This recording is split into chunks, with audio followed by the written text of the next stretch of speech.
राष्ट्रवादी पक्षाकडून तुम्ही जिल्हा परिषद होळमधून लढताय, तुम्ही नेमकं मतदारासमोर काय घेऊन जाणार?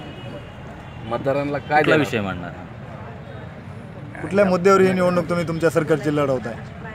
मी तसा शासकीय सेवेतून सेवानिवृत्त झाल्यानंतर प्रथमच असं राजकीय पक्षाच्या माध्यमातून निवडणुकीला उभं राहतो आहे. पण मला समाजकार्याची समाजकामाची आवड ही मी माझ्या शासकीय सेवेमध्येही जपलेली आहे. नोकरी करत असताना फक्त नोकरी म्हणून नोकरी नाही, आता आवाज थोडा मोठा, तर सेवा हा माझा गुणधर्म नोकरी करताना राहिलेला आहे. आता सेवानिवृत्तीनंतर मी पूर्ण वेळ रिकामं राहण्यापेक्षा कुठंतरी समाजाच्या उपयोगाला आपण यावं, आपल्यामध्ये काम करण्याची क्षमता आहे हे बसू न दिल्यामुळं मी या क्षेत्रामध्ये होळ विभागातल्या नागरिकांचे शेतकऱ्यांचे प्रश्न काय आहेत? होळ विभागातल्या नागरिकांचा किंवा शेतकऱ्यांचा सध्याचा ज्वलंत प्रश्न आपण सर्व बघत आहात. विद्युतचं अत्यंत म्हणजे वितरणमध्ये लापरवाही आहे आणि त्याच्याकडं कुठलेही प्रशासन किंवा राजकीय पक्ष लक्ष द्यायला तयार नाहीत.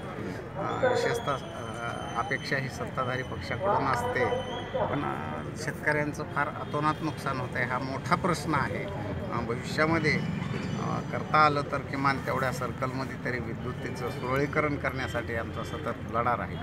तुम्ही अचानक राष्ट्रवादीची उमेदवारी कशी काय घेतली? किंवा तसा मी मुंडे साहेबांचा म्हणजे पक्ष भारतीय जनता पक्ष म्हणून विचारसरणी जरी मान्य असली तरीही माझ्यावर व्यक्तिशः प्रभाव मुंडे साहेबांचा होता.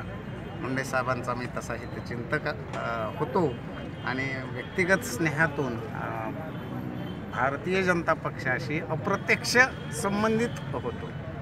असा प्रत्यक्ष राजकारणाचा अनुभव तर हा सेवानिवृत्तीनंतर आहे. मुंडे साहेबांच्या 2014च्या इलेक्शनपासूनचा मी तशी मागणीही केली, कारण त्या भागामध्ये सेवानिवृत्त होऊनही मी दररोज म्हणजे त्या शेतकऱ्यांचे प्रश्न एकाही दिवशी माझ्या पुढं आले नाहीत असं घडत नाही.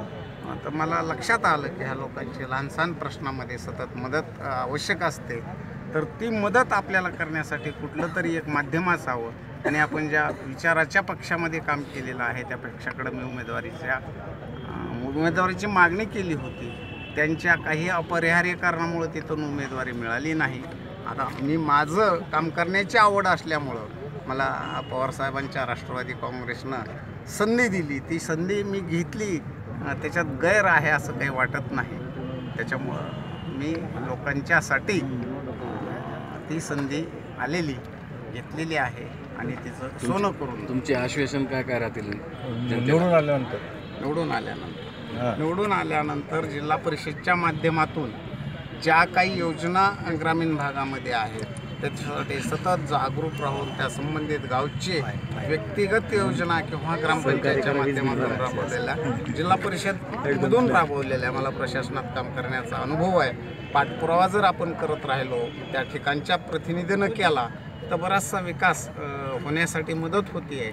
आता सेवानिवृत्त माणसाला काम नसते, काम करण्याची आवड आहे, त्यामुळे त्या गावात सतत संपर्कात राहून त्या योजना राबविण्याचा माझा मानस आहे. धन्यवाद.